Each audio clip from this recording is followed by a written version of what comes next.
Hello, everyone. Hi, Amos. Hello. Hello, Morgan.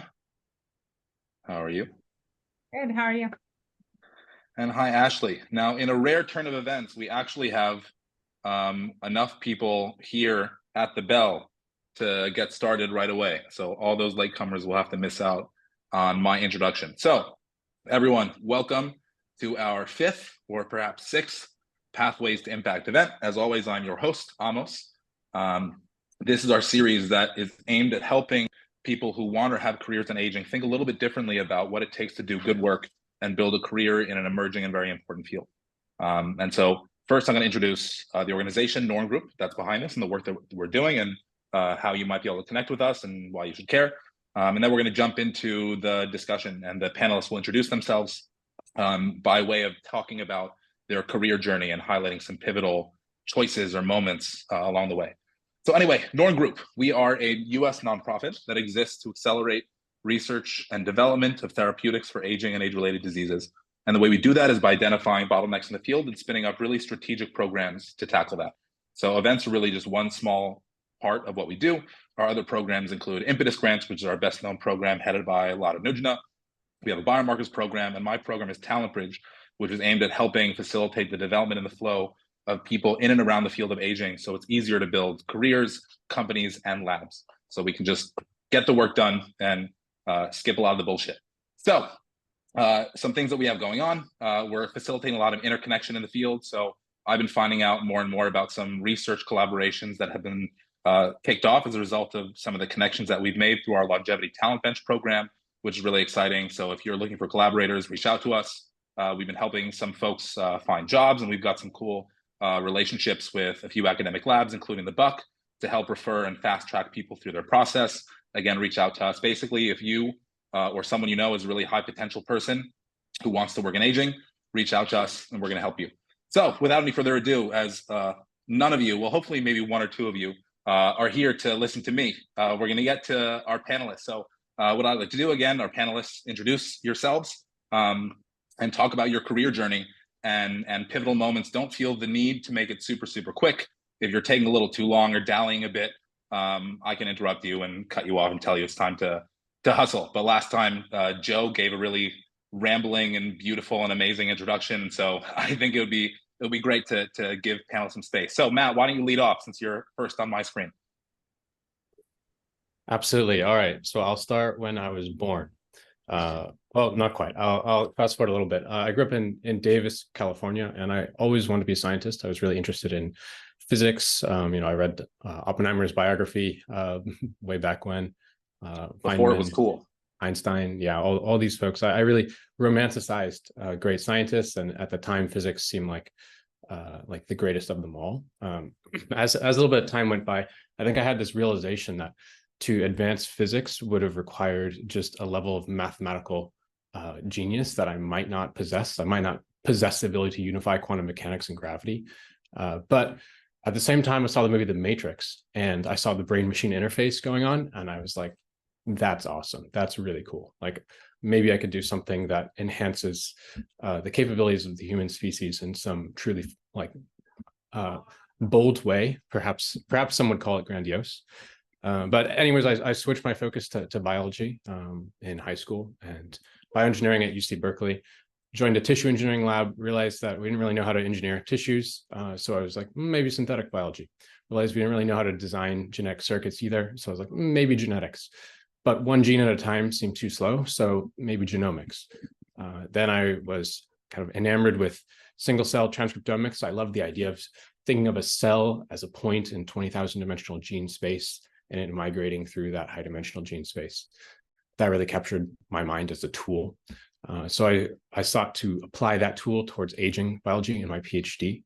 Again, aging kind of resonated with me as this way of just advancing what's really possible. Like if humans are living much longer, then it seems like we will have. That's a sign that we've mastered our biology and we're kind of going beyond just the standard evolution playbook. So yeah, I did my PhD in a Bernet lab, Dr. M. Bernet's lab at Stanford. And it's a really dynamic lab, multiple different model organisms, fish, worms, mice. I focused in on applying single cell RNA-seq to brain aging in mice. And I built single cell and cell type specific brain aging clocks, and then used those to quantify different interventions, such as heterochronic parabiosis, which is combining young and old circulation, a little bit of the very early stage partial epigenetic reprogramming in the subventricular zone, and also more generic interventions such as diet and exercise. And seeing some of the effects of some of these interventions manifest at the single cell level in these clocks got me very excited. Started talking to some folks, and this was around late 2020, and just through happenstance, I met Joe, and we just were Joe Betts-LaCroix, like a CEO of Retro Biosciences, which is where I'm currently at, if I didn't state that earlier. And so we just saw really eye to eye. We decided to partner up along with Sheng Ding, and we launched Retro Biosciences with funding from Sam Altman, like a lot of funding from Sam Altman. It was like very fortunate launch situation. And now it's off to the races. We have 5 different programs, all focused on aging biology, and we're just heads down, like trying to translate proofs of concepts from mice into humans as fast as possible. And yeah, I could tell you more about the company, but that sort of is my origin story / trajectory. So I feel like it's a good place to leave it. Wonderful. Thanks, Matt. All right, Morgan, you are next. All right. So I'm Morgan Levine. I did not always know I wanted to be a scientist. So I actually took kind of a random walk. I had no idea what interests me. And I ended up at USC for my undergrad. I was the kid who switched majors every year because nothing stuck. But eventually I realized I really loved statistics. And then luckily, actually my very last year of undergrad, I was fortunate to randomly take a class on aging in the School of Gerontology at USC. So USC is actually a really unique program where they actually have an entire school dedicated to aging research. And I never knew this was like a real field where you could study why things age and if you can actually intervene in that process. So I decided to do my PhD at USC in the School of Gerontology, which is actually a fabulous program. It's highly multidisciplinary. So I worked with people from on the social science side, like Eileen Crimmins, all the way up to people who kind of started biogerontology, like Tuck Finch and Walter Longo. And I was doing mostly biostatistics applied to aging research. So doing a lot of work on how do we actually try to quantify the aging process using all these different types of data that we have in these cohort studies. And I think in 2012, I published my first single author paper where I actually tried to quantify biological aging using clinical markers. After that, I went and did a 2-year postdoc at UCLA with Steve Horvath, continuing to work on this idea of can we quantify aging? And there I was working more, of course, on epigenetic clocks. I got a K99R00, although I only did it for like 2 months before I got a faculty position at Yale. So I moved there, continued a lot of work on epigenetic clocks, really more focused on can we develop better clocks and actually try and understand what they're capturing and measuring. I was involved with the computational biology and bioinformatics program and the experimental pathology program. So I had a really diverse group where half my lab was experimentalists, half of them were computationalists. And I really love kind of these multidisciplinary teams. I, in 2021, got offered an opportunity to leave Yale and join Altos Labs.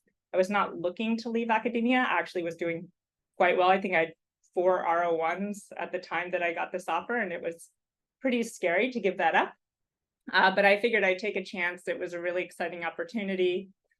So I moved a 1.5 years ago to San Diego. So I'm in the San Diego Institute for Altos Labs. We have 3 different institutes. I'm happy to talk generally about Altos, but I'm just really excited about this kind of environment where you can really do multidisciplinary kind of team science.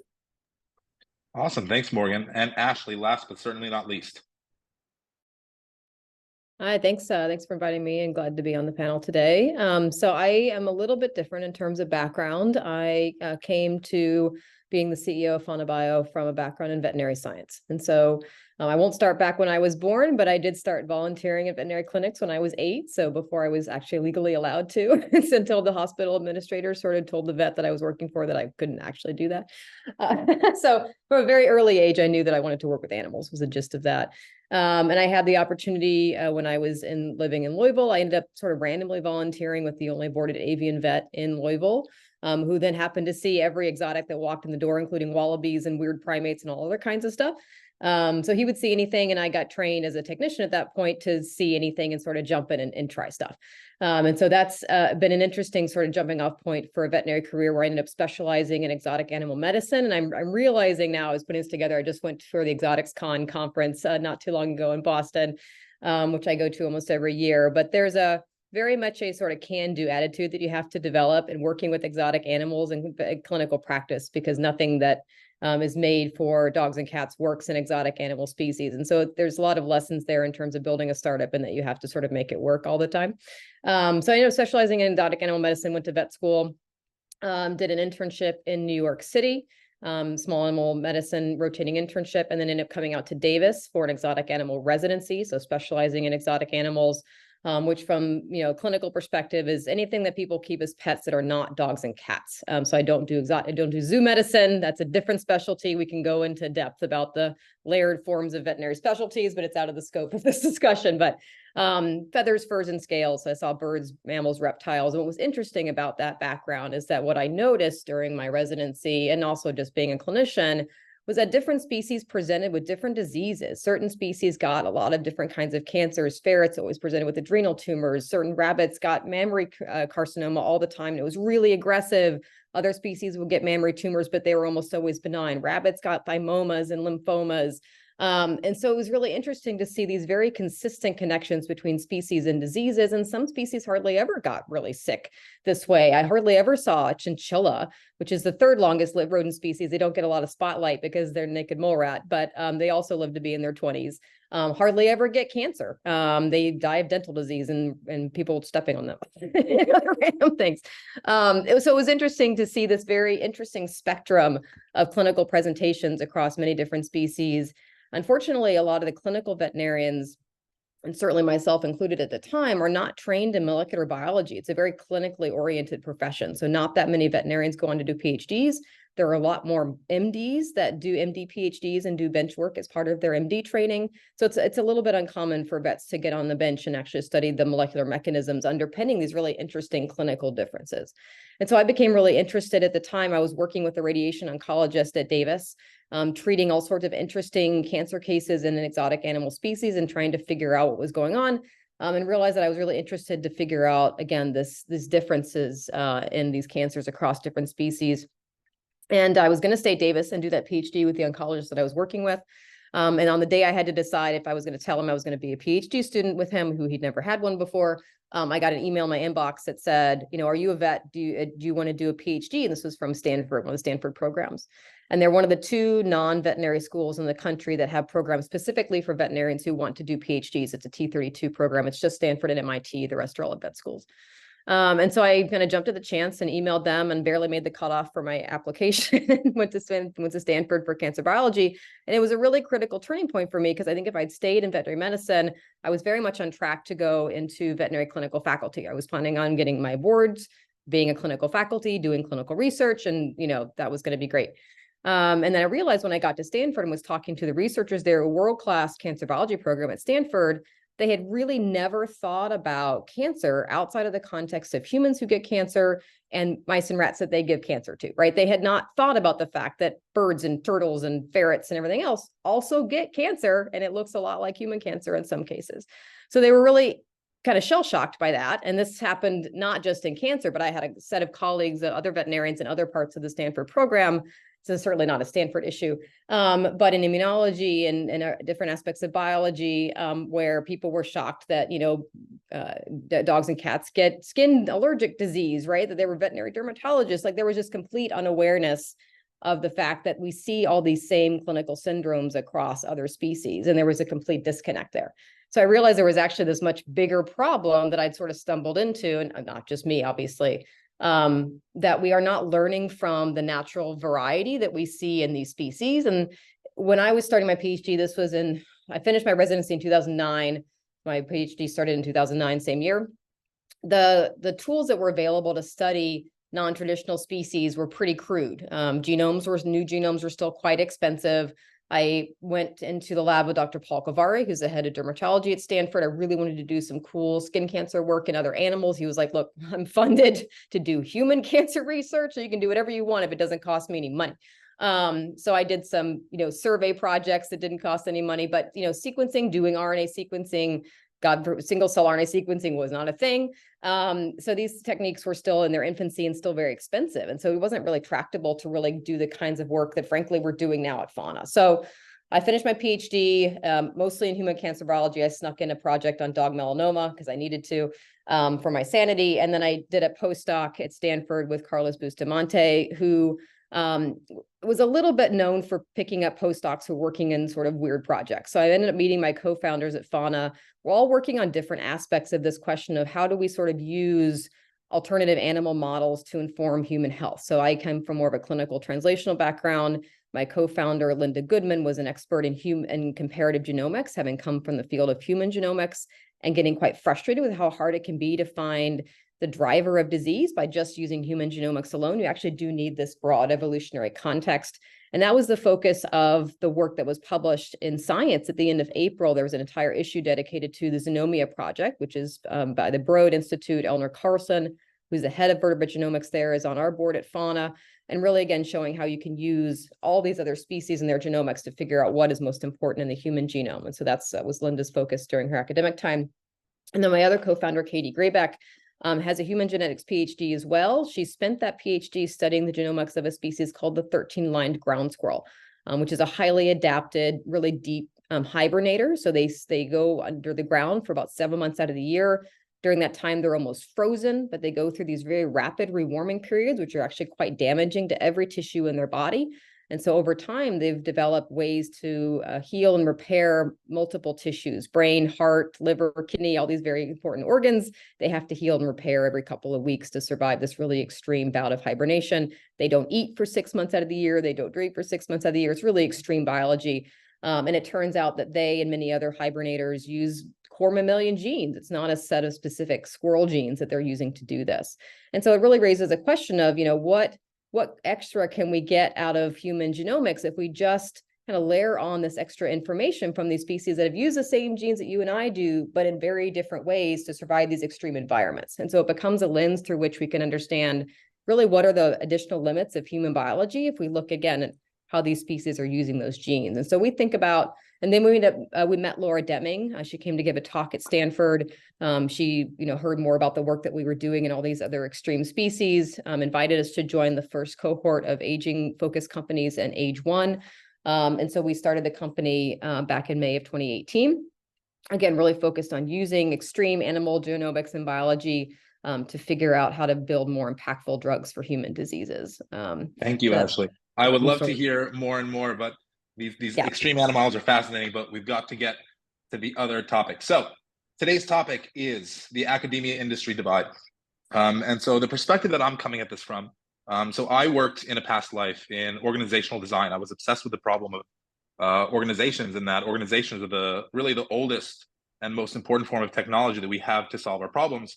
And yet we're pretty terrible at using them. And when you do this kind of work, you see that there aren't really good or bad organizational structures. There are just organizational structures that select really effectively for different kinds of outcomes, right? And so there's a lot of talk about academia bad, industry good, industry bad, academia good, all these different things, but that's really not a very nuanced perspective. And I think it's really interesting to think about these environments that we spend a tremendous amount of our time in and think about the impact that they have on us, right? Humans are extremely adaptive creatures. We adapt to the environments that we're in. And if we're spending years and years in academia and then want to go into industry, then there are certain adaptations that we're making.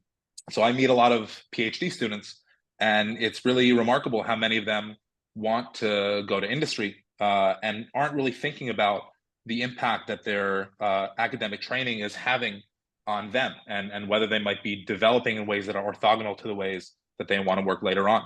And then there are hiring managers PIs who are looking at folks and they're not really quite sure how to analyze their background. There are a lot of leaders in industry who that I've met who think that academia sort of melts people's brains. They work slowly. They're not quite sure how to evaluate candidates. And so I think there's a lot of importance in really exploring these different environments and coming to understand how they work and how we can really take a lot of agency in them, because it's really a tremendous investment to do a PhD, to do postdocs.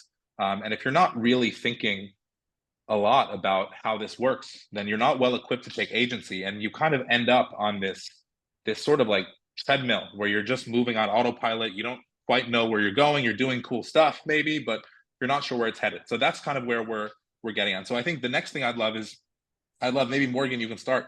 I'd love to really spend a little time reflecting on the academic experience, and I'm curious, did it defy your expectations? What kinds of adaptations did you see yourself making? Are there behavioral patterns or thought patterns that you've caught yourself in your recent switch to industry having to sort of unlearn or rethink?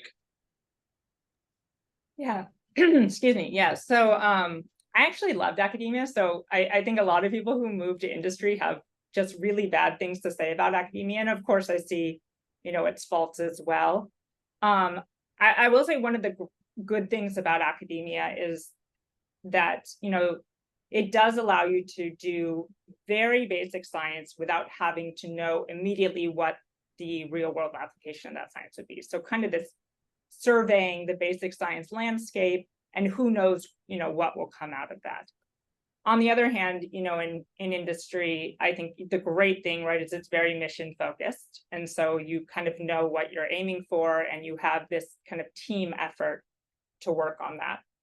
I think the biggest kind of mental switch for someone coming from academia into industry is a switch from, in academia, it's really about the individual showing that you're an independent researcher. You have to get the grants, you have to show what you did on every paper, versus in industry, kind of forgetting about you as a single entity and really you're, a spoke in this bigger kind of wheel or part of the ecosystem that together you have to succeed. And I think some people have a harder time with that. Actually, that's one of my favorite things about industry is the team science aspect, especially in these very multidisciplinary teams. I also think the two kind of the skills that you have are a little bit different for success. So again, in academia, I actually think it favors people who are more kind of this idea of the hedgehog and the fox. So people who are more narrowly focused, have very strong expertise in one area and really become a leader on that single thing. First, I actually think industry, the more kind of diverse and interdisciplinary an individual is, actually the better, because you need to be able to pivot. You need to be able to bring very ideas from distinct fields together into new creative ways. So yeah, there's pros and cons of both, and I think different people will thrive in the different types of environments. Matt, what was your PhD experience like? I know that we've spoken in the past, and you had this whole kind of master 50-year plan. And so as you were going through your PhD, you were perhaps approaching things a little differently than most PhD students that I've spoken to do. So I'd love to hear about that. Sorry, Amos, I think you cut out. Oh, awesome. Or at least for me. Can you all hear me now? Yeah. Lovely. I'm going to stop my video. It says my internet connection is unstable, which is delightful. So Matt, you told me that you're in the past that you had created this 50-year plan, and that as you were going through your PhD, you were doing a lot of things that aren't necessarily typical for a lot of PhD students. So I'd love you to tell the story of kind of what your plan was and how your PhD fit into that, and how your PhD did not fit into that, and other things you had to kind of do to supplement. Yeah, sure. Just to start, like I don't think I had like a super high resolution 50-year grand life plan. That sounds a little bit I don't know, presumptuous or something, but I did read a lot of biographies when I was young, and I was always interested in how life trajectories work out. So I thought about just the different possible shapes that my life trajectory could take. And I mean, the three that I was considering, when I was 17 or 18, was becoming a professor, doing like starting a startup, or potentially working my way up some corporate ladder, such as at Genentech or something like this. So when I was like 17, these all seemed like reasonably good possibilities to me. And so when I went to college, undergrad and grad school, I just sought experiences that would maximize optionality between those three things. So not as much optionality as your typical like Harvard person that goes to a consultant, becomes a consultant, not that degree of optionality, but like a focused optionality between these three paths that I thought would advance human knowledge in biology. And so as time went by, I mean, I wouldn't say like there's super specific actions that I did to keep one avenue open over another. Like I thought that just doing really well at whatever you're currently doing is oftentimes the best thing that you can do to unlock all kinds of opportunities going forward from that. So I sought to just do really well in my PhD. At the same time, I guess some things that did come up is reading widely, so cultivating like a broad worldview, and also like a mixture on the social element. I was very heads down on PhD for the first 2/3, and then I increased my I kind of pulled my head out of the trenches or peeked out above the trenches and started making social connections with people that were interested in biotech more broadly. I wouldn't say that was the most strategic move, but it looks strategic in hindsight. It's mostly because COVID lockdowns kind of shut me out of lab, so I had a lot of free time. So I started talking to more folks. I joined an investment club and started thinking a lot more about the financial side and the leadership side of things. So yeah, I think I'll leave it there. Got it. So another thing, the next thing I'd like to talk about are incentives in academia. So, I mean, some of this is definitely going to be quite obvious. I'm sure that everyone here is familiar with some of the incentives that govern the academic system. But in talking about this, we'll get into some more interesting things. So panelists, feel free to jump in. What are some of the most powerful incentives in academia that drive a huge amount of behavior? I mean, clearly it's publish or perish, right? I mean, my boss had that in my residency, had it on her desk, right? And so that's the drive, is to put as much published work out there as possible. And I very much agree with Morgan. I think that's very much what not only the founders, but almost all the employees at Fauna appreciate, is the fact that we no longer care who's first author on the paper. It has the prettiest Western. I care that the data is right and that it gives me an answer that I can build something else off of, and we can keep moving. So I think that's just a very, very different set of incentive structures. It's helpful to publish in industry for sure, but it's not the primary goal. And so I really appreciate that. And I think others do as well. So what kinds of behaviors does this publish or perish manifest in? Like one of them is that academia is seen as a bit more competitive than collaborative. But yeah, how do you, as an agent of the academia system, I mean, not that the three of you are anymore, but when you were, how did that manifest in your actual behavior and your day-to-day actual work? Maybe Morgan, you're probably maybe closest to it than maybe some of the rest of us. I left it a while ago. Yeah, I think at least from how I view it, is it actually, I don't want to say this in like a totally negative light, but it becomes less about truth seeking and more about kind of almost self-promotion, right? You want to just get things out fast. They don't have to be perfect. They don't have to be right. I'm not saying this should be the case, but I think, people are incentivized just to have this quick kind of paper mill. I think, this sets this tone where, negative findings or figuring out quickly that you're going down the right path there's no incentive to do that, right?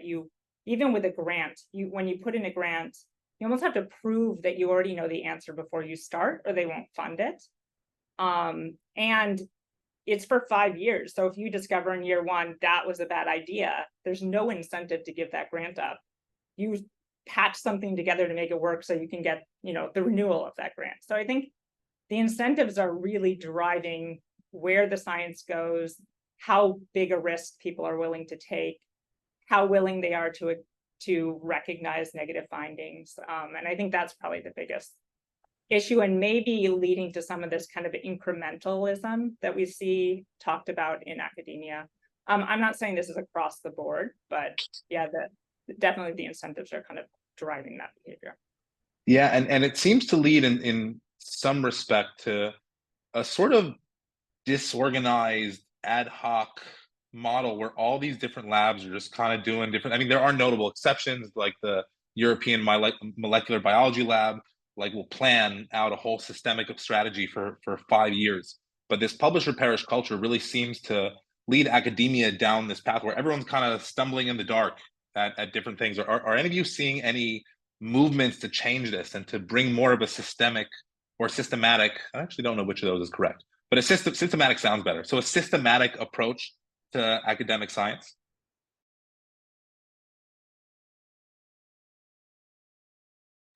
No, is that very telling? No, problematic. I don't think within traditional academic structures, no. I think you're seeing it more with the rise of these kind of more focused research organizations, right? And structures that are outside of traditional academic path that are sort of focused on one problem, and then how you get there, and then with the goal of disseminating that work more broadly within a scientific community, I think is one thing that we are aware of. But is that considered academia, like technically?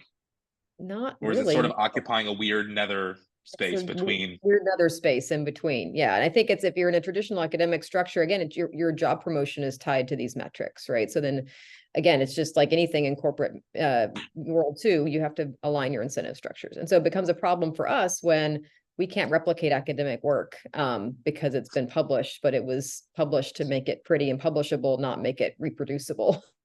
Yeah. And obviously there's a lot of time and effort being spent to improve reproducibility in academic science. But that's part of the problem, is that you just have to get it published regardless of whether it's maybe right or not. And this seems to lead to like a great man phenomenon where science and academia have these leaders, these titans, and I think it was Max Planck who famously said that science progresses one funeral at a time. And so it seems that we this system and the incentives there are creating this problem. And this is not perhaps the most useful part of the discussion for the audience, but I think it's very interesting. Should science have these notable figures, these titans, these people who are able to command vast resources and lead these very large labs and become larger than life figures? Is that something that is helpful or destructive or neutral for science as an institution?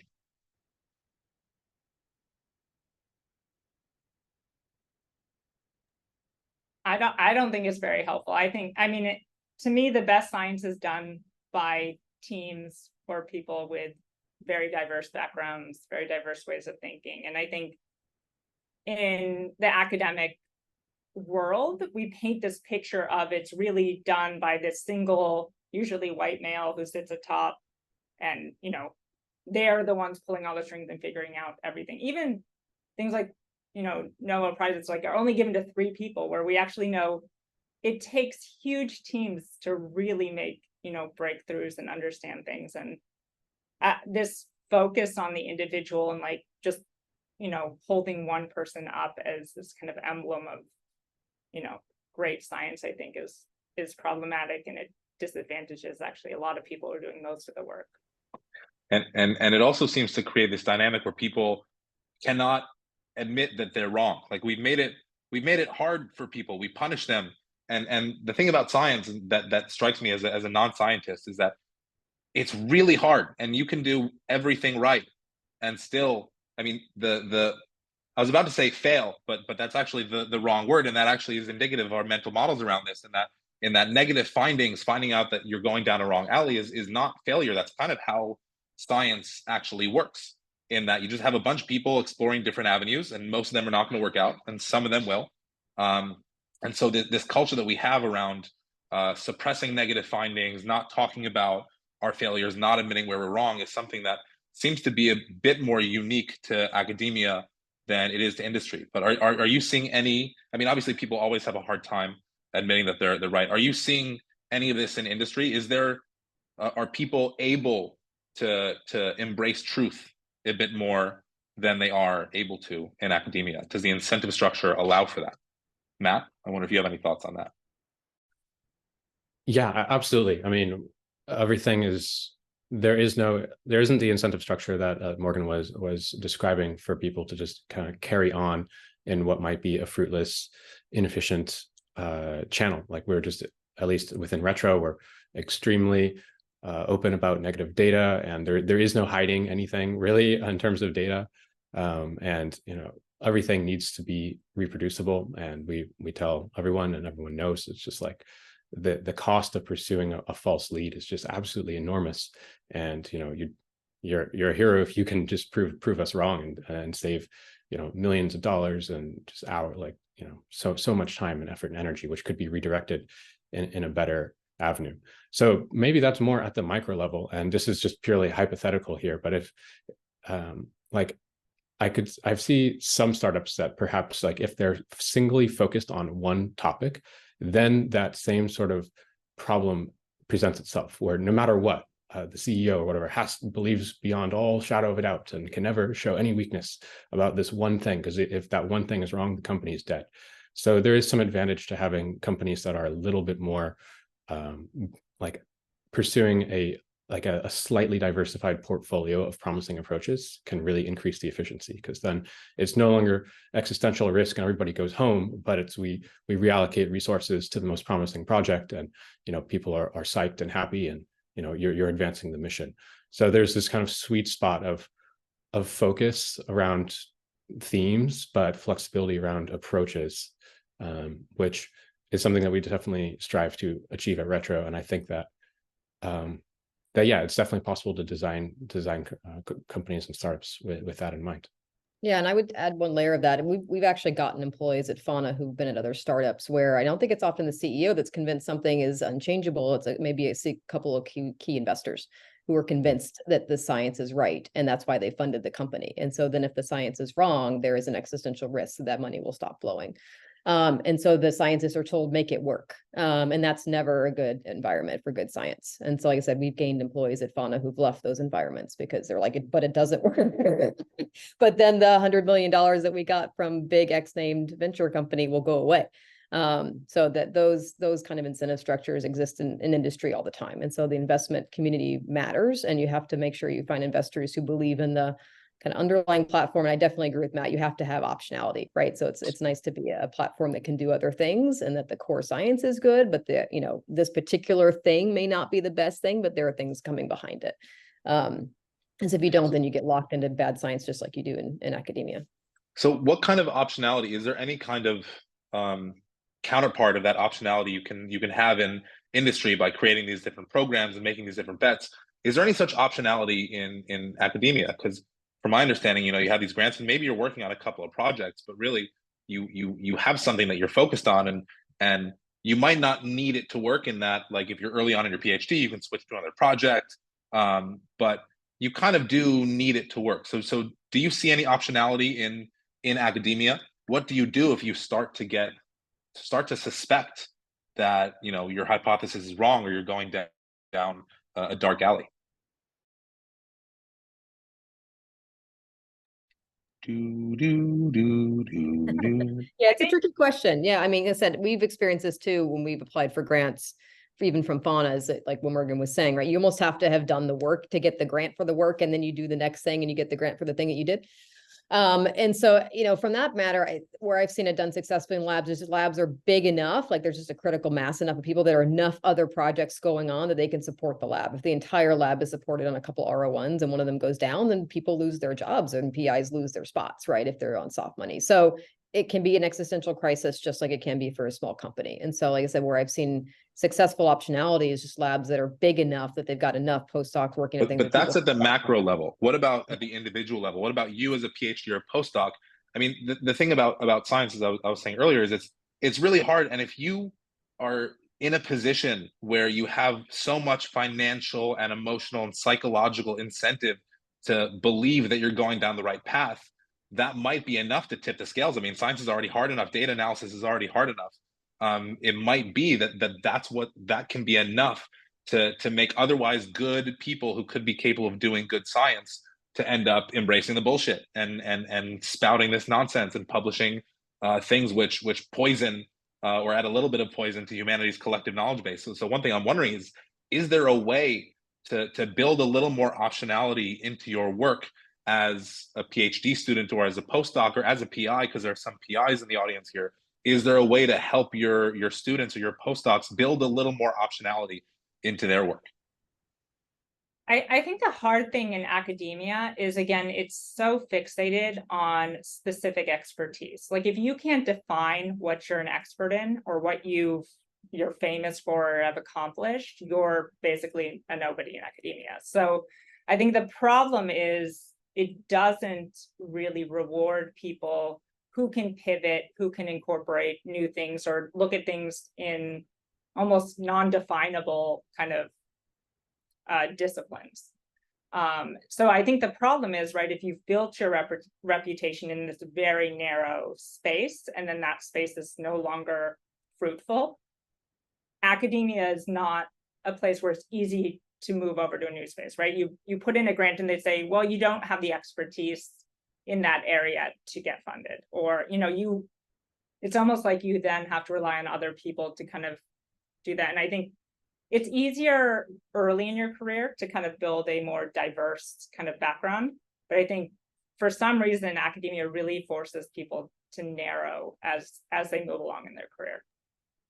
And this is why this is a little soapbox I have, but a lot of, like, Matt, you were talking before about being heads down, and that's something that a lot of people in academia do, and to be fair, also a lot of people in industry, is they work in a very heads down way, and that doesn't make sense to me for several reasons. I mean, one of them is the odds of negative findings, the odds of a program in your company failing are super high.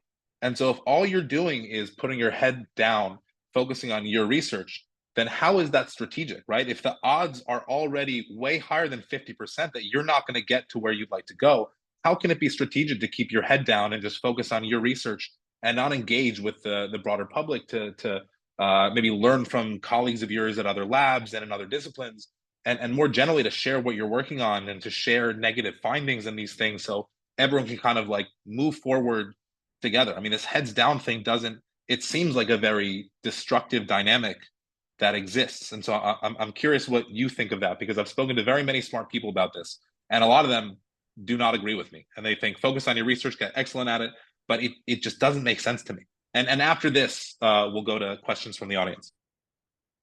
Yeah.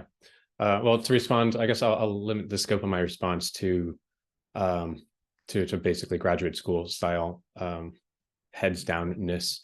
And yeah, I guess if we just flip it around and you don't have heads down, then you'll be a dilettante and you might not actually pull through and publish anything. And then if you don't publish anything, then your career is not going to progress in academia, and it's also going to be less attractive towards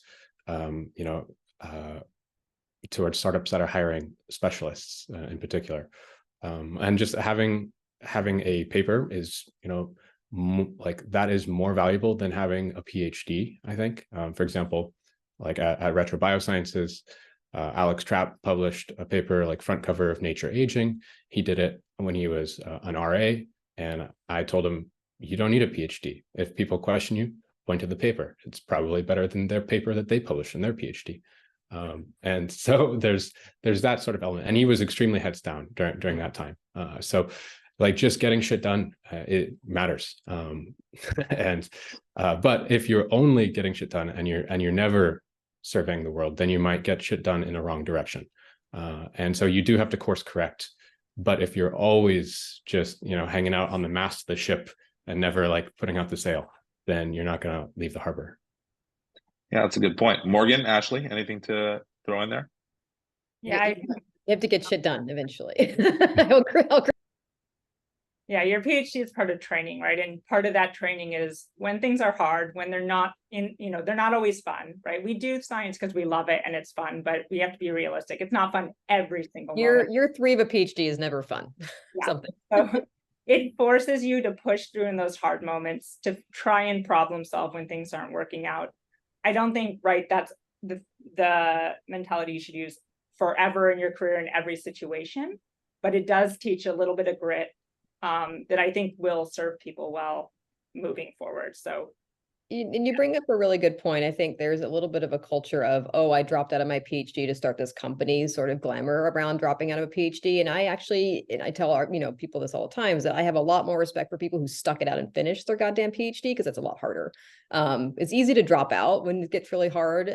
But if you can show the grit and finish it, and you almost never finish a PhD the way you think you will, that training is actually, think about skills that translate. That's an important skill that will translate. Figure out how to get the PhD done is good training for trying to figure out how to get things done in industry, if you can get out of the dig into the rabbit hole mentality. But yeah, that grid is really helpful. Yeah, wonderful. All right, so Andrew has a question. Andrew, I'm gonna start reading it, but if you're here and would like to, there's actually a ask question above that in the chat, Amos, if you want to jump up a little bit. There was a question about kind of From women in academia and Malia. industry. Yeah. All right, Malia, are you here? Would you like to say your question, or should I read it? Hi, yeah, I'd love to, say what I was sort of thinking. I think, so I've worked in a lot of internships and labs, and I've sort of noticed this attractor space of men are set on becoming PIs, and slowly women, as they go through their PhD, are maybe I'll be a lab manager instead, or switch out, and I feels very gendered to me. So that's just one dynamic that I've noticed in the academia world. Between men and women, and I'm sort of curious, on the industry side of things, do you feel like there is better support for women? Are women seen in leadership positions as often, if not more often, or sort of what does the gender equality look like in these two environments as you experienced it? Yeah. I mean, if you go to the industry parties at JP Morgan, it's a lot of black suits, not a lot. All the women are clustered at one table in the back. I think it's a little bit industry specific. And on the counter side, in veterinary medicine, 80 to 90% of the veterinarians are female. And so I came from a very female dominated profession and then got dumped into biotech, which is getting better, but it is definitely not there yet. Let's put it that way. Yeah, I agree. I feel like this is definitely one of the places where I don't think industry is doing much better than academia. Again, I feel like when people look at their future in biotech or their job prospects, I do think there's a bias in the opportunities that one might have, depending on, especially if you think about getting up to the executive levels. I mean, you can just look across the different biotechs. There are great companies with examples of, representative proportions of females at the high levels, but they're few and far between. And we kind of hold them up as great examples, but that's because they're outliers. So and there's some really, really, really dismal statistics on the amount of venture funding that goes to female-backed companies. It's 2% of venture funding. It's dismal. So well, I'd say credit to Amos for constructing a very balanced panel here. And I would say that, it's just, if you're looking at the statistics, it's still unbalanced. And I don't think that's great, but I would also encourage you specifically, Malia, and anyone that might identify in a similar situation, just be utterly fearless and just go for it. I don't the representation is not great, but I'm also personally, I mean, again, I'm a white male, but I'm not seeing I'm not in rooms of white males that are we should not hire, or we should not go forward with this woman. So, but I mean, you have to take what I say with a million caveats, but encourage you to just be utterly fearless and just go for it. I will say so I invited very many women to speak on the events, and I heard from several women and 0 men. I don't think I'm qualified to speak. 0 men said I'm not qualified. And I had there was a scientist from Altos with 12 years of experience post PhD who said, I don't think I'm qualified to speak on one of your events. And that's, it's not for me to tell people oh, you're wrong. But I think there is an extent to which women are more likely perhaps to accurately evaluate their own skill set, whereas men are more I'm great and I'm going to go for it. But there is an element of what Matt said, which is that perhaps there's some kind of, I mean, I'm not a scientist and the science on here is very unclear, but there seems to be a self-selection problem in some of these areas where women are loath to go for certain opportunities which they deserve, Like there's like research that indicates that men are much more likely to apply for jobs that they're not fully qualified for. And given that in academia and industry, we're selecting for confidence, often to a problematic degree, like we were talking before about these academic leaders who present their research with confidence, and a lot of it is perhaps unfounded. There is, I mean, it's unfortunate because it seems to me in some respects that in order to correct for the market at hand, people often need to overcorrect. And like the problem actually, like we shouldn't be as confident as we are and be presenting things as confidently as we are. But to succeed in these fields, they're selecting for people who are able to have this really brash confidence and arrogance. And it seems unfortunate to me that that's what it takes to make it often. All right, so now, unless the panelists have anything to add to that, we can move on to the next question. So Andrew says that he questions if a paper remains the most appropriate format for conveying information, and the results should stand for themselves. So what do you guys think about that? Or panelists, what do you guys and gals think about that? What would it be like if we could convey information at the figure level as it comes out? How would this change the incentive structure, authorship, attribution, etc.? And then Bjorn, you can go after this. I feel like there's pros and cons to both, right? On one hand, I do think peer review does serve a purpose when done well.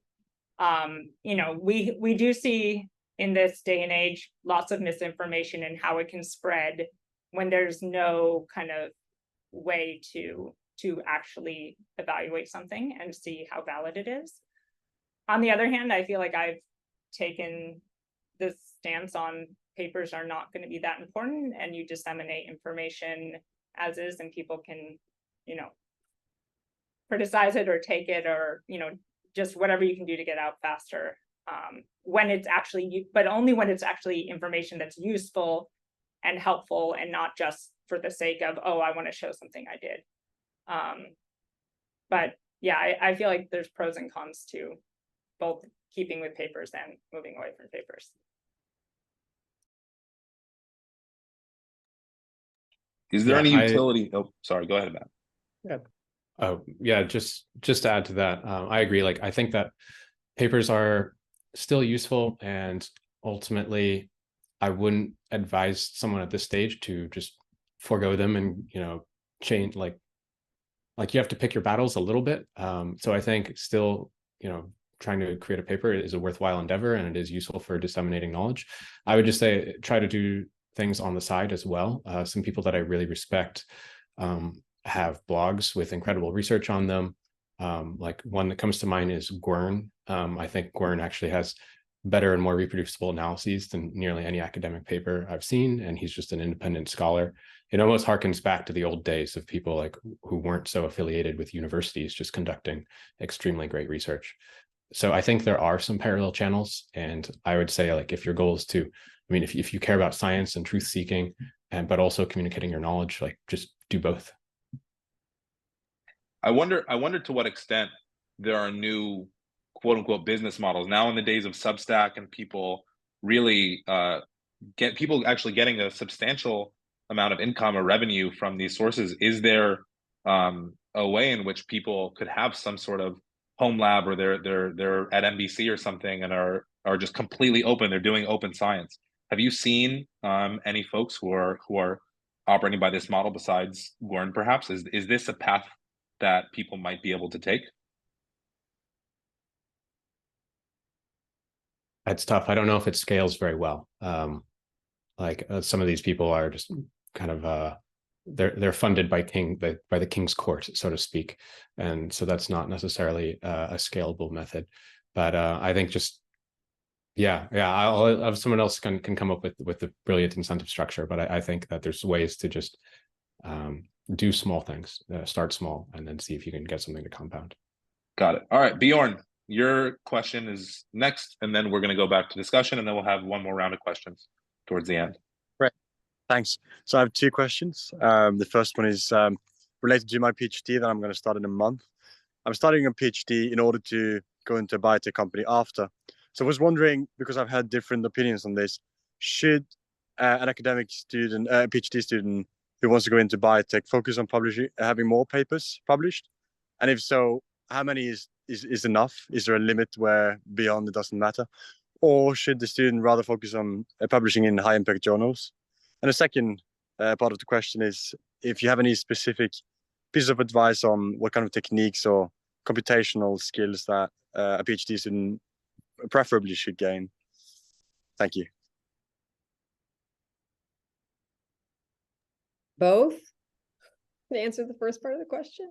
But I think, correct me if I'm wrong, other panelists, but a really good high impact publication during your PhD means more than like 15 in really low journals. So if you're going to focus one way or the other, doing really high impact science, even if it's one really good publication, maybe a side methods paper or something that you shoot at or a review or something. That was how my PhD mentor really worked with his grad students. It's like try to get one really high impact paper and then maybe some little ones on the side. But a bunch of papers in really low journals is not going to help that much. Yeah, wonderful. All right, and in terms of the computational methods, we got a whole panel about things like that. So we talked about that. Yeah, I'll send you. We have previous panels, so I'll send you all the links to those panels. We can watch that. Unfortunately, we don't have our panelists' time forever, so we're going to move on to the next part, which is the next part. I want to talk a bit more about ways of working. So we've already touched on some of this stuff in that in industry is more about teams and interdisciplinary, multidisciplinary collaboration. But I would like to get a little more tangible in terms of what that actually looks like. What do these different ways of looking actually looks like? What is the day-to-day of an academic versus an industry person, and how does the academic training that people receive make it difficult to make that adaptation into industry? So Morgan, since you were the most recent academic, I think you should probably lead off with that part of the question. What is the way of working in academia sort of day to day? What does that really look like? And what is that really optimized for? What is that great at, and what is that not so good at? Yeah, I think in academia, again, it's a lot of, I had to do tons of talks all the time, and I like giving talks, but yeah, it's really about traveling, trying to make a name for yourself in your field. You do have a lot more mentoring, I think, than maybe in industry, in terms of like actually training. We don't technically have like PhD students who are getting like hands-on training here. Although I will say a lot of PIs aren't that into mentoring and they kind of hand that off to someone else. I actually like the mentoring part, so that is one piece of academia I miss. I think the switch, I feel like I used to have more one-on-one meetings with students and trainees because in academia, every person has their own project, right? You don't have a project. Sometimes you have projects that are kind of split between people, but no PhD student's going to make it through if they don't have their kind of thesis project, and same for postdocs. So it was a lot more one-on-ones, whereas I feel like now it's much more group meetings. So I have meetings with, 5 people who are working on this one project, and then I go to another one that's, these other 6 people, and then maybe we have multi-institute projects with a bunch of us. Some people are on Zoom. So it is much more this, how you think of the team science. And then everyone, of course, you need the balance between, if you're always in the room with people and never getting work done, that also doesn't help. So you have a lot of these kind of brainstorming sessions, then go away, do your tasks individually, come back. And what are the tools? Because I've heard from some leaders in the industry that one of the most difficult adaptations that people have to make is different tooling. And in that, say, academia, it's a little less organized. And by a little, I mean a lot less organized. And so do you see, when you were in academia, was there much utilization of project management tools? How are academics thinking about staying organized and actually on top of the work that they have to do? Yeah, I don't think there's a lot of tools in academia. I feel like it's very, I think because it's more team science, we have to rely on different project management tools, actually project managers themselves. So I never project managers for each project in academia. And different ways to communicate, I think, are more important probably in industry between team members. I feel like in academia, it's a little bit free for all, right? Every lab does it totally different. Even every person in each lab uses, some people are very into kind of project management on their own project, but there's tech doesn't. Are people doing it well? I mean, I'm envisioning a system where people have post-it notes that are all over their computer for tasks that they were supposed to do 3.5 weeks ago that they still haven't really gotten around to. It seems bad. So is the way of working in academia more about like a little chaos, ad hoc? I kind of have to remember in my head the different things I'm working on and keep them all organized. Why is it that way? Because that doesn't make sense in a day when there are free and easy to use tools to help externalize all your thoughts and actually plan shit so you can do a good job. It's not just something that works in academia, in industry. I mean, being organized is just a fundamentally helpful thing to getting things done. So why is that so underutilized? I think it's just more individualized, right? Like some people are using the tools that people in industry are using. Other people aren't, and they have like a Google Doc like to-do list. You know, I think people in academia, they all kind of organize themselves in however way they decide, and there's less this kind of prescriptive way of doing it, which I'm not saying prescriptive in a bad way, right? Because it actually helps keep things less kind of chaotic and keeps things more organized. But yeah, in academia, it's again, every student, every lab seems to have their own way. Some of them are embracing these online tools that you can use, or things like Monday.com or whatever it is. Others are not. So yeah. I'd love if you could share. I mean, I'm sure you can only go into so much detail about this, and also too much detail would be pretty boring. But how do you stay organized in your respective organizations now? What kinds of tools do you use? How frequently do you communicate with each other? What are these modes of working? I'm happy to let the others go first, or I can jump in. Sure. So, I mean, obviously things you don't do in academia, like quarterly goals reviews, running Gantt charts on Airtable. So we do for major project, we have alternating major project meetings every other week, which all the team members are involved in those projects. We do 30, 60, 90-day check-ins on those projects every time we do those meetings, one-on-one meetings within individual teams. We communicate internally, through messaging. So we're constantly in contact, but we have regular meetings. And like I said, you're not really setting 30, 60, 90-day goals oftentimes for projects in academia. I could be like, well, it'll take as long as it takes. So those kind of rigorous metrics are not held as well in academia, at least in my experience. Maybe some other labs are better. Our lab, Should they be? I think they should be, frankly. I mean, our lab, when someone left the lab, they just dumped all their lab notebooks in a cabinet, and it was like, okay, if you need something, go dig through the notebooks. And it's like, oh my God. So yeah, that's not ideal. Yeah, I'd say that getting back to the academia thing, the quest for efficiency can oftentimes squash innovation. So that's something to just be on the lookout for. I think that might be part of the reason why you don't see as much rigor around planning. And then as Morgan said, it's very much just PI driven. If you're a PI managing a lab of 20 people, do you also want to be like some people take more interest in organizational design and culture tools, and like, oh, okay, in our lab everybody uses Benchling and I'm going to check your lab notebooks every Friday. Like most PIs don't have time for that, don't care, they just want to see results. And it's like, doesn't matter how you get to the answer as long as you get to the answer, for better or worse. I think that's just how it is in academia. And then in startups, I would just say, like, if anyone is thinking about starting a startup, when you start a startup, there's absolutely nothing at all. It's just zero. There is no structure. There is nobody telling you how to make the structure. So you have to make it yourself. And so then that's actually not so different than being in a lab where somebody doesn't provide the structure for you.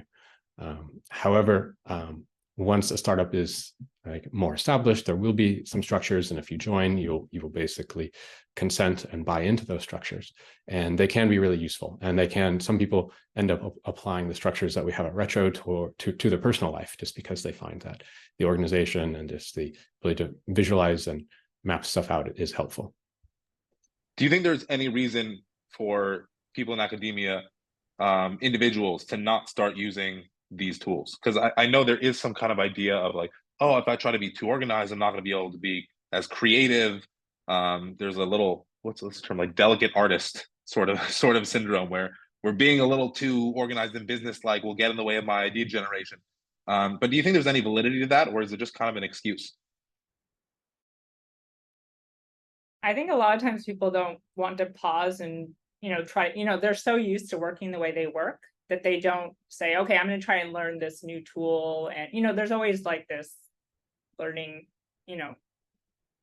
time, you're going to lose some time, right? So people are so fixated on, I just need to get my project done. I don't have time to write up, my project plan or like have, a Gantt chart or whatever it might be. Because I think they think in at least the academic world sometimes that takes away from just kind of putting your head down, getting things done. That seems very penny wise, pound foolish in a way. Yeah, I think the other thing is that not always, but often academic projects are maybe a little less complex. It's really one person driving the research. Usually they know the plan, and I mean, I hope they know the plan and have some kind of idea of where they're going with things. Whereas I think in industry, because it's never like one person, it requires more of this organizational structure to actually have this very collaborative environment. I think that is part of the appeal of academia for folks who want to stay there, is that they do want this flexibility to pursue academic pursuits in a way that's not driven by a Gantt chart and a quarterly goals review. Like if you really want to execute at that level, you should probably move to industry, right? Academia is a little bit about exploring, oh, that was weird. Why did that happen? Let's go play with that for a few months, right? That is why people stay in academia. So I think if you try to lift over too much of that structure, there's a reason why both exist. And so you don't want to try to lose the value of that more open-ended exploration, as long as you do eventually publish something. That's a fair point. So then on that note, the postdoc note, how do leaders in industry perceive postdocs? There's an idea that it's easier for people finishing their PhD to get a job in industry and make that switch than it is for postdocs.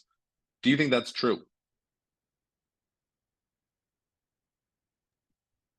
I think it's true, but I don't know if it's worth it in an opportunity cost analysis. Postdoc is kind of a bit of a holding pattern, right? I did a postdoc after my PhD because I didn't really know what I wanted to do next. And I wanted to pick up some new skills in a new lab and try some different projects, which is why people do that. I was chatting a little bit in the chat thread.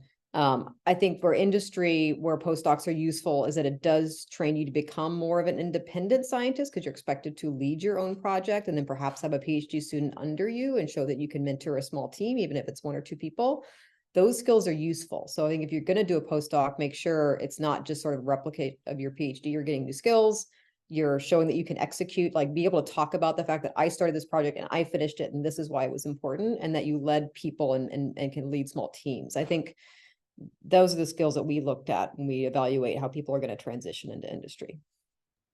Yeah, I think Ashley brings up a really important point. I think if you finish your PhD and you realize the type of industry job you would want to get would require different skills that you didn't acquire during your PhD, because usually you can't really switch fields during a PhD unless you want to do a PhD for 10 years.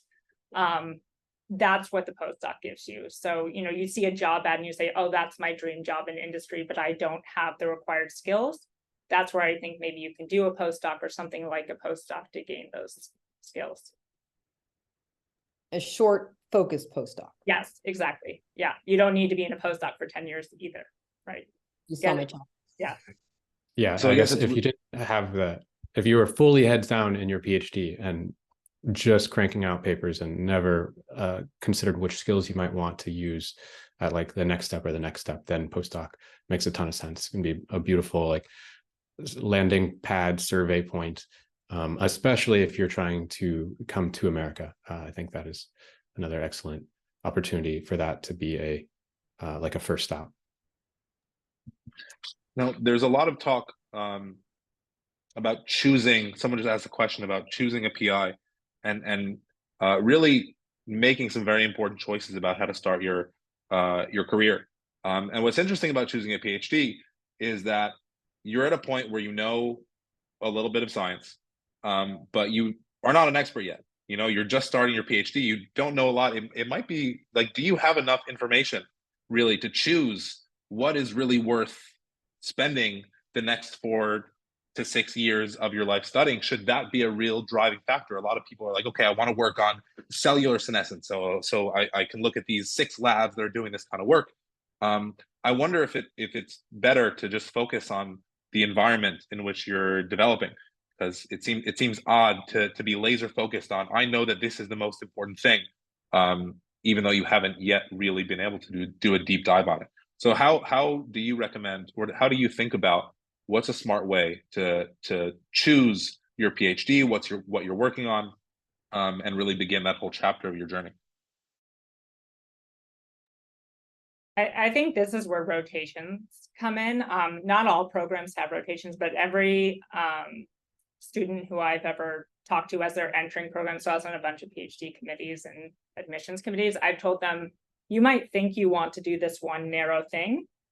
Use your rotation as an opportunity to sample, and talk to the students who have been there. Who are the PIs who have good lab environments? Who are the ones that the students stay away from, because they know more than what's written on the website. So it's really important to find a PI whose lab culture you can be successful in and you feel comfortable in, because no matter what the topic, if it's a toxic environment, you're not going to probably have a successful PhD. So sample widely, different disciplines that you might not even know about, and talk to the students and find someone whose lab culture also fits with a way that you want to work. And everyone will have a different, some people want a big lab, some people want a small lab. So think about those kinds of things as well. You can also often have 2 PIs as a mentor, depending on kind of some of the negotiated situations. Everyone agrees? Consensus has been formed? Wonderful. So then the last thing I want to ask before we do the next round of questions is, how can you go about your work in academia if you know that you want to go into industry, whether it's starting a company or working for a company? How can you go about your work in academia in a way that sets yourself up for success in industry, while also not neglecting the realities and the incentives of the system that you're a part of, right? It's a delicate kind of balance, because you need to do well in academia. You have to get at least one good publication so that you can really excel, show you excelled, and move on. But at the same time, you need to make sure that you're not developing in a way that's going to make life a lot more difficult for you after you're done with academia. There's this dynamic which I've seen often exist, that entry-level jobs or first kinds of roles actually put people in a worse position to succeed later on in their careers because of various reasons. It forces them to kind of overly specialize, narrow their field of view, sort of become cogs in a machine that will look very different. So what are some ways that you would that perhaps you employed or you saw other people employing to really be strategic in academia as someone who knows they want to go into industry, or to preserve optionality, I guess? I had classmates of mine in the cancer biology PhD program do small externships in industry. So they would go to Genentech, or they would go somewhere for a summer and get some skills. I think it depends on the status of your PhD and whether you're kind of in a writing mode and you have some time toward the end where you can spend time working and then still get work done and finish your PhD. But there are those kind of opportunities as well to go do a small stint and start to network. Matt, I saw you unmute yourself, so that means you have something to say. Yeah. Maybe untraditional advice, but I'd just say read a lot of books and just develop like a broad worldview, and you'll be able to talk to people at different levels than you would. Like, people will perceive you as someone who's read about organizational design, who's read about psychology or some of these other things. And having this diverse skill set is really quite helpful for interfacing with people at different levels. Like, you can learn a lot just by like going through life and acquiring your experiences firsthand. But if you can learn so much more if you like deliberately try to acquire interesting, pragmatic knowledge through avenues besides reading scientific papers and doing scientific experiments. Yeah, I agree. I think the critical thing is to approach the PhD as this is really your opportunity for training. So what are all the skills you want to come out of this with that you can put on a resume to get the job that you want, and really to diversify your skills, right? I think a lot of people approach the PhD so focused on what the actual research that they're going to do, what is the study? You're not going to, again, do probably extremely groundbreaking work in a PhD. Some people do, of course, but, don't treat like your research topic as like the main thing that you need to concern yourself with. Yes, you have to get stuff out, but it's really your chance without all the other obligations to just figure out all the skills you need. You're at a university where you can probably take courses in any number of things, even outside of like what's listed in your PhD program. So take that opportunity as much as possible. Talk to faculty or do internships at, at industry if you can, or whatever you think you need. Yeah, it's a means, not an end, essentially. It's not like I'm here, everything's, oh, sorry, Ashley, what were you saying? I was just to say that's really great advice. People get really caught up in the reason. No one gives a shit now how ERC binds to IQ Gap 1. That was my PhD work. No one gives a shit about that. So it's like, yeah, you'll never read your thesis or dissertation again. It's like, you don't even, I mean, some people, but most of us, that did not define you. Yeah, that'll probably be a bit of a red flag if you leaf through the dissertation often, sipping a fine glass of wine. Yeah, I mean, there's I think a misconception that technical skills are the most important thing. I mean, you have to be really good at what you do. You have to have really great domain knowledge. You have to like be excellent at the techniques that you're supposed to use and the methods you're supposed to use. But I suspect that that's less likely to be a limitation in your career than other things might be, than your ability to, especially if you're working in industry, your ability to work with other people, communicate with other people. People spend a lot of time building computational skills, wet lab skills, but how often do people intentionally work on communication? And that is one of the most central skills in working with other people. And so the heads down approach of perhaps not talking to people outside of your discipline or your area or your lab is really, you're not doing yourself a service. It seems like a problem in that people should be spending more time working on communication, talking with other people, ensuring that they're in a position to actually be able to work well with others and not just be able to do great research in a bubble. So we have some questions. Shruti asked a question. Let me scroll up a little bit. I believe it was about industry postdocs. So Shruti, you can ask your question or I can read it. Well, I'm almost there. Oh yeah, panel's opinion on industry postdoc versus traditional academic postdoc. How different are these from each other? And what are the pros and cons? Did any of you do an industry postdoc? no, I put a lot of my thoughts on postdocs in the chat, so I'll let Matt and If any people in the Zoom have done an industry postdoc, you can raise your hand if you are willing to talk, and we'll get to you. But in the meantime, Matt, Morgan, if you have any thoughts on this, please jump in. I mean, I think it might depend what you want. Actually, I'll say here at Altos, we have people, we don't technically call them postdocs, they're called just scientist one, but they are, essentially the level of postdoc. Some of the people want to go back to academia, but they're doing kind of a pseudo postdoc here. And then I do think one issue, if you do want to ultimately go to academia, is again, the incentive structure is going to be set up a little bit different in industry. So you're not going to be applying for some of these postdoc grants that, a lot of universities will look at are if they're on your CV to give you a job, to give you faculty job. You may not be publishing as much or as quickly because, things can't just be published immediately. Often they have to be, you have to make sure there's not IP or maybe hold things back a little bit for those reasons in industry. So I think it depends on what your goals are.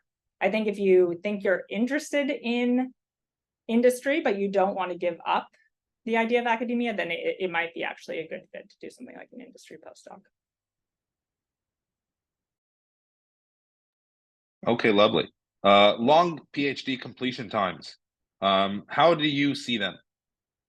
If you see an applicant for a job and they took 6-7 years to finish, how do you look at that? What are the first things that come to mind? 6-7 years, not so bad. I took 7 years. I had 2 kids.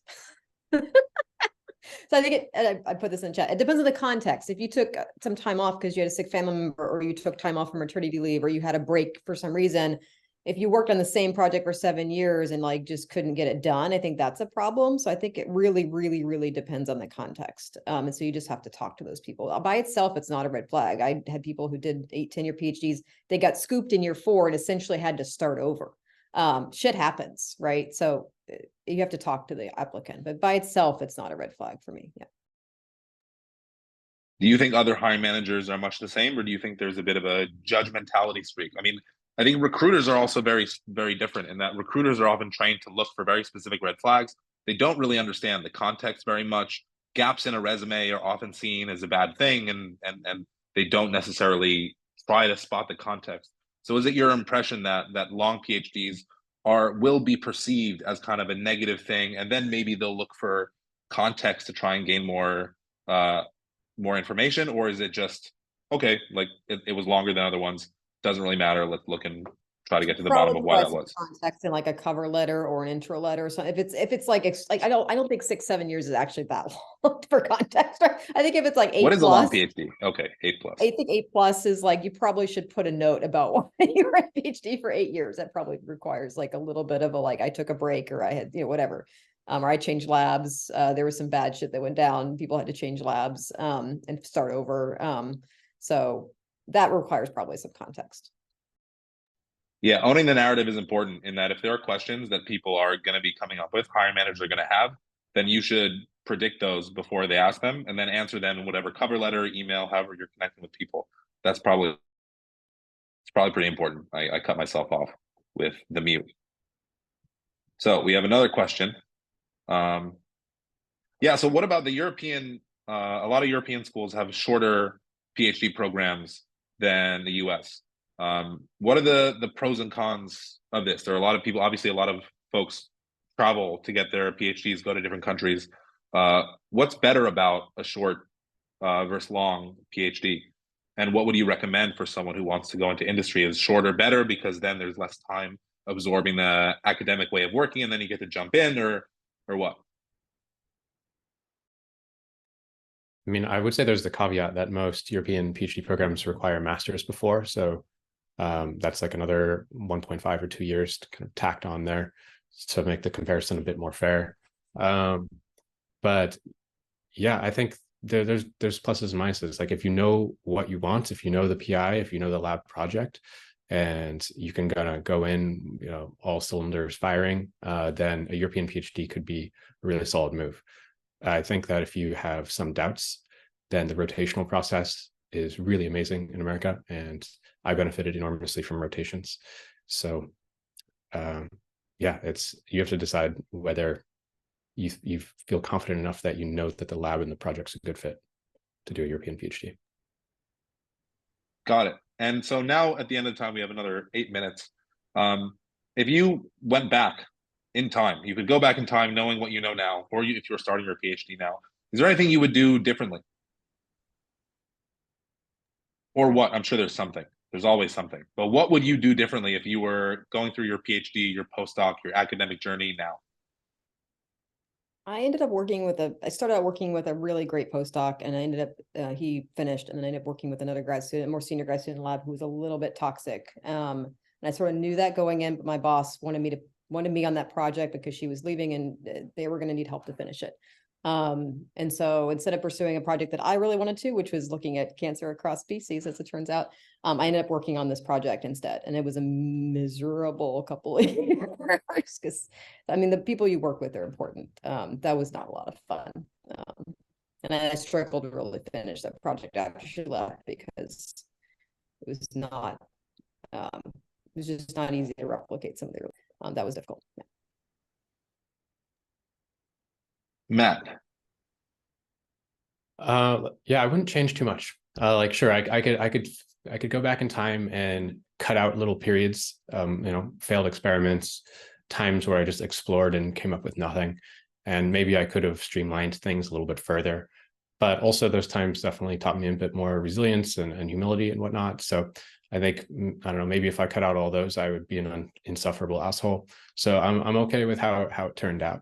I think one thing that I am a little bit more mindful about is just that different labs have just, wildly different approaches. Some are social, some are not.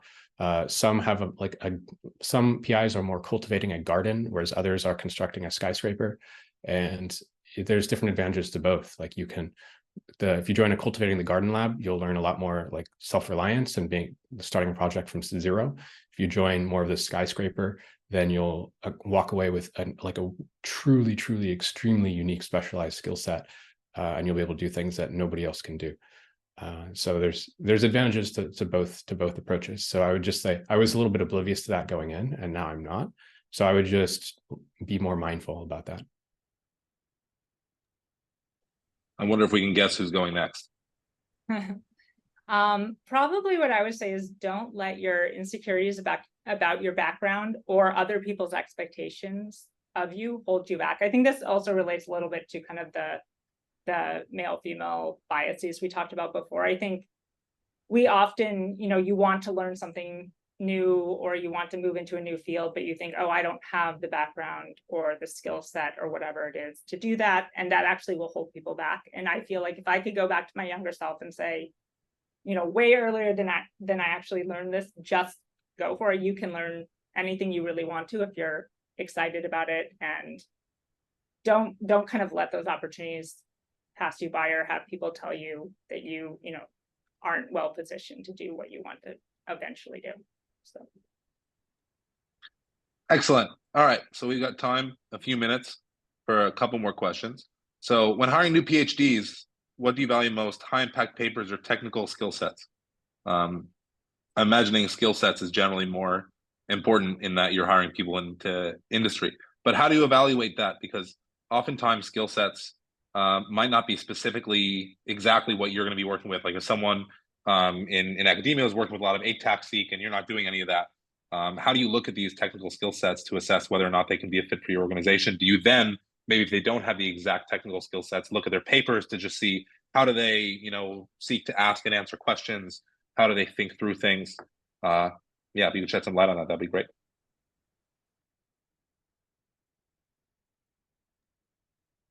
Yeah, I think you brought up the point of evaluating, asking specifically. We have a set of hiring questions. One of them is, what have you done when you face difficulties in your project? How have you pivoted, right? What new skills have you picked up? Where have you faced challenges? How have you solved them, right? So, and then how many, new skills have you learned during your PhD? And so, particularly in a smaller startup, you're not going to find people with the exact skill set that you want, and your skill sets that you need are going to change even within a particular position. So it's more important for me that I have people that are willing to pivot and learn new skills and are not fixated on, I only want to do X. Then you need to go to like big pharma and do X. So I'm more interested in people showing that they've been able to either start new projects or pivot projects or solve problems. Tell me about a time you had to solve a really hard problem with a team, right? It's a completely different thing to do it by yourself or versus solving a problem with a team. Those are the kind of skill sets that I want to see, because I need people that can pivot.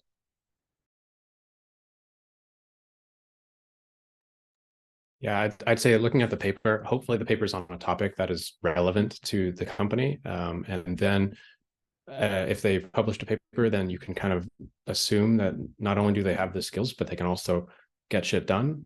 So like paper over like listing a bunch of skills, in a line on a resume for sure. But yeah, I do want to echo Ashley's point is that like if you're going to especially a small stage startup, becoming you come in as an expert, but you might leave more as a generalist potentially. And if you have that flexibility and that kind of growth mindset, it's incredibly valuable, and the team around you will love you if you can just jump in and start solving problems. So pivots are often seen as a negative thing in your PhD, and then it's like, fuck, I have to switch.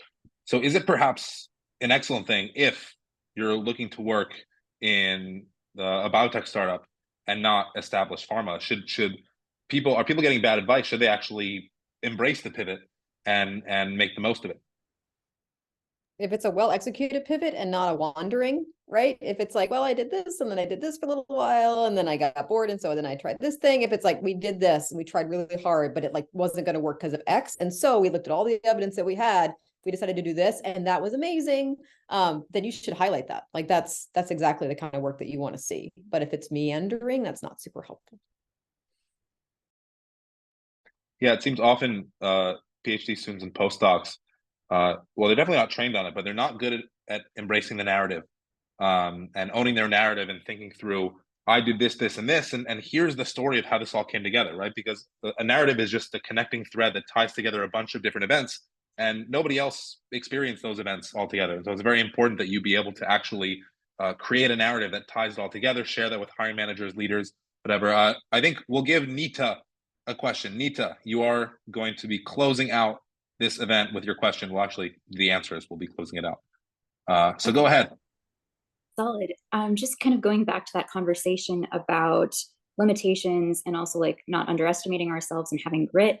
What do you think about really non-traditional routes of getting into academia or industry? Things like remission biome, where two PhDs who had long COVID decided to start their own project and crowdfund it and find a way to contribute to society in that regard.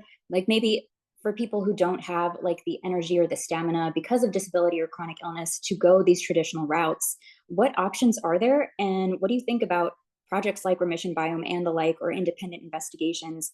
And then like just a quick follow-up, if you have any ideas about the FRO structure versus startups, and if one is better suited than the other to doing things that are a little bit more mission focused, but then also just having that freedom and not being so tied up with wanting to always kind of being scared about whether you're going to have funding for the next round.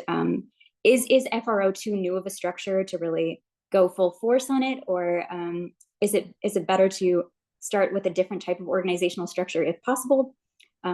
Or any thoughts on FROs in general versus startups? So essentially, this question, because it was a bit of a long one, this is about understanding the different pathways that exist to people, like you mentioned, people who have disabilities who can't go through a traditional PhD. What kinds of pathways might there be, and then how do FROs compare to academia? Okay. Yes. Thank you. Wonderful. So yeah, what are these other pathways? Because there are, like, a PhD is hard and it's grueling, and people who are caregivers or have disabilities might not be able to do that. And so yeah, what are some of these options that people can have to gain access to the vaunted halls of science? Okay, well, at risk of alienating some people, my spicy take on FROs is that they basically are nonprofits, right? But they got rebranded. So now it's really, really cool. But they are working on really great things. And so I do think it's an interesting option. Totally worth considering. The funding risk for FROs, I think, is just as real as it is for any other position. It's not like their funding is guaranteed by any means. In terms of alternate career paths, I don't know if they're going to be easier per se, but I do think that if you can find an alternate path, that will make you a really unique, valuable person. And if you can find something, then certainly strongly consider going the carving your own path.